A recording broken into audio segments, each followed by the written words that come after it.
जय श्री गणेश। नमस्कार। मैं आचार्य संजय द्विवेदी। मेरे समस्त प्रबुद्ध दर्शकों का मेरे चैनल पर हार्दिक स्वागत है।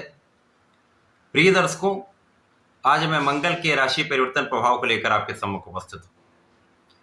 नवग्रहों में सेनापति मंगल 20 अक्टूबर को अपनी राशि का परिवर्तन कर चुके हैं।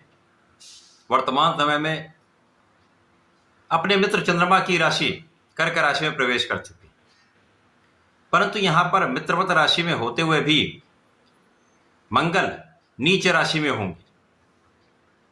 अब ज्योतिष के नियमानुसार जब भी कोई ग्रह नीच राशि में होता है तो उसका बल, उसका सामर्थ्य, उसकी क्षमता, उसके प्रभाव में न्यूनता आ जाती है तथा वो ग्रह नकारात्मक प्रभाव देने लगता है।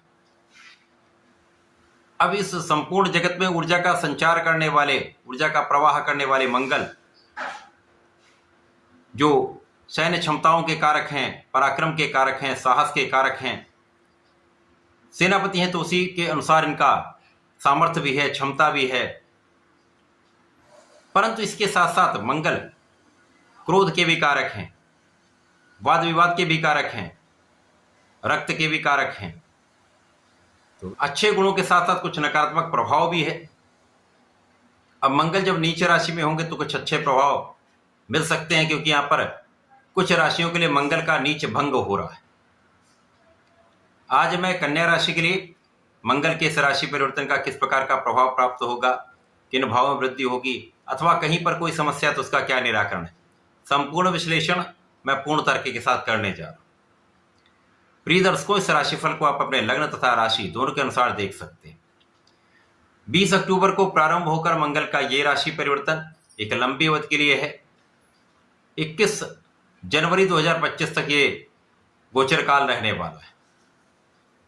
सामान्यतः मंगल का गोचर किसी राशि में 40 से 45 दिनों का होता है, परंतु इस बार मंगल कर्क राशि में होकर गोचर करेंगे, वक्री होंगे, एक राशि पीछे जाएंगे, फिर मार्गी होकर कर्क राशि में आएंगे। इस प्रकार से एक लंबी अवधि का ये गोचर काल रहने वाला है। अब कन्या राशि के लिए मंगल आपके अष्टम तथा आपके पराक्रम के स्वामी है। अष्टमेश तथा पराक्रमेश का गोचर आपके लाभ भाव में प्रारंभ हो रहा है। कुंडली का लाभ भाव एकादश भाव, जो एकमात्र ऐसा भाव जहां पर समस्त ग्रह एक अच्छा प्रभाव देते हैं, चाहे वो नकारात्मक ग्रह ही क्यों ना हो।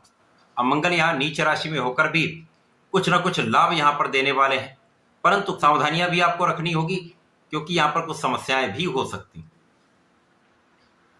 मंगल एकादश भाव में होकर इस भाव को प्रबल करेंगे। यहाँ पर आपकी इनकम तो बढ़ने वाली है, यहाँ पर कोई संदेह नहीं।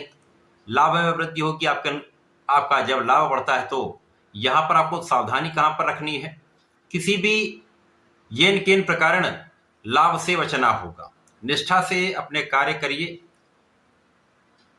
जो नैतिक आपकी इनकम है उस पर आप कंसंट्रेट करें।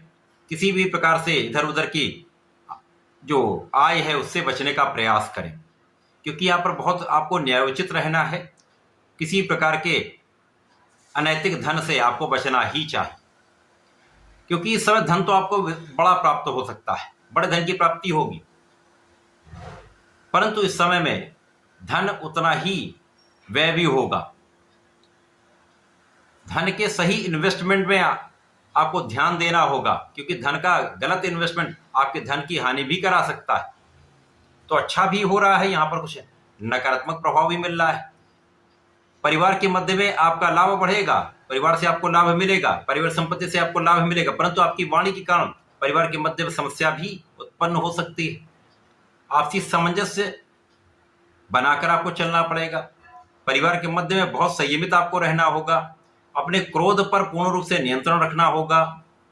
जो विद्यार्थीगण उनके लिए भटकाव का समय हो सकता है, परंतु यदि वो अपना पढ़ाई का जो कर्म है उसको पूर्ण निष्ठा के साथ करते हैं, किसी भी व्यर्थ के कार्यों में अपना मन नहीं लगाते हैं, क्योंकि समय मन आपका भटकेगा, क्योंकि प्रेम का भी भाव पंचम भाव है। तो यहाँ पर निश्चित रूप से इन संबंधों के कारण ही समस्या आ सकती है। इन संबंधों के कारण ही तनाव हो सकता है, विवाद हो सकता है, मानसिक तथा शारीरिक कष्ट निश्चित रूप से हो सकते हैं। यहाँ पर इनसे बचना ही आपके लिए श्रेयस्कर है। इसी प्रकार से संतान पक्ष बलवान रहेगी, संतान से आपको लाभ मिलेगा, परंतु संतान के साथ विवाद अथवा संतान से क्लेश अथवा कुछ दूरी का होना हो सकता है। यहां पर आपको बहुत धैर्य भी रखना होगा, बहुत विवेकशील भी आपको रहना होगा। इस समय में जो व्यापारी गण है ऋण लेना चाहते हैं तो ऋण प्राप्त हो सकता है। अच्छी संस्थाओं से प्रयास करें तो आपको लाभ मिलेगा, परंतु अकारण लोन लेने से बचें। परंतु जो धन देना चाहते हैं, जो लोग किसी को धन उधार देते हैं, उनको इस समय धन देने से बचना चाहिए, क्योंकि धन वापसी संभव नहीं होगी। यदि इसमें आपने प्रयास किया तो उसके कारण विवाद हो सकता है, विवाद के कारण कानूनी समस्याएं आ सकती हैं। स्वार्थी मित्रों से दूरी बनाना आपके लिए अच्छा रहेगा, क्योंकि स्वार्थी मित्रों के कारण आप विवाद में फंस सकते हैं, लड़ाई झगड़े की संभावना भी है, तथा भोग विलास और एडिक्शन व्यसन आपके लिए कष्ट का कारण बन सकता है, रोग का कारण बन सकता है, विवाद का कारण बन सकता है। तो इनसे जितना दूर रहेंगे उतना ही आपको लाभ प्राप्त होगा। अब मंगल चूंकि एकादश भाव में है, इच्छा पूर्ति का भी भाव है, तो इस समय में आपकी इच्छा पूर्ति में समय लग सकता है। मन की इच्छाएं पूर्ण होने में कुछ अवरोध आ सकते हैं, परंतु यहां से यदि जब जब ये मंगल का नीच भंग होगा तो आपकी समस्या का निवारण भी होता रहेगा। कुछ समस्याएं भी आती रहेंगी परंतु उनका निवारण भी होता रहेगा, कष्ट भी आएंगे परंतु उनका उपचार भी हो जाएगा। मंगल का प्रभाव वाणी भाव को दूषित करता है, ऊर्जा का नकारात्मक प्रभाव देता है, जिसके कारण बिना कारण क्रोध आ सकता है, बिना कारण आप विवाद कर सकते हैं, बिना कारण आप जल्दीबाजी में निर्णय ले सकते हैं, विवेकहीन हो सकते हैं। तो इस समय में आपको बहुत ध्यानपूर्वक अपने कार्य में लगे रहना है। यदि आप नौकरी करते हैं तो विशेष रूप से सावधान रहें, यहाँ पर नौकरी में भी समस्याएं आपके कारण आ सकती हैं। लापरवाही से कार्य करेंगे अथवा विवाद करेंगे तो समस्या आ सकती है। इसी प्रकार से व्यापारिक बंधुओं का, जिनके साथ ये व्यापार करते हैं, जिनके साथ इनका व्यापारिक संबंध है, उनके साथ भी कुछ तनाव की स्थिति बन सकती है। जिनका अपना प्रोफेशन है, बहुत संयमित रहें, कोऑर्डिनेट करके काम करें। कोऑर्डिनेट करके काम करेंगे तो बहुत सारी समस्याएं कम हो जाती। धैर्य, विवेक तथा वाणी की सौम्यता आपके लिए अत्यंत आवश्यक है। अब यहाँ पर आपका आत्मज्ञान बढ़ेगा, आपका विशेष ज्ञान में वृद्धि होगी, आध्यात्मिक आप रहने वाले हैं, पूजा पाठ में आपका मन लगेगा। जो कर्मकांड से संबंधित लोग हैं, जो पूजा पाठ से संबंधित लोग हैं, उनके लिए लाभ का यहाँ पर योग बन रहा है, निश्चित रूप से लाभ होगा। विशेष ज्ञान से बड़ा लाभ आपको प्राप्त हो सकता है, रिसर्च कार्य से बड़ा लाभ आपको हो सकता है, परंतु वहां पर भी सावधानी आपको रखनी होगी। तो मंगल का ये राशि परिवर्तन कन्या राशि के लिए कुछ सावधानी रखने का है, बहुत संयमित रहने का है।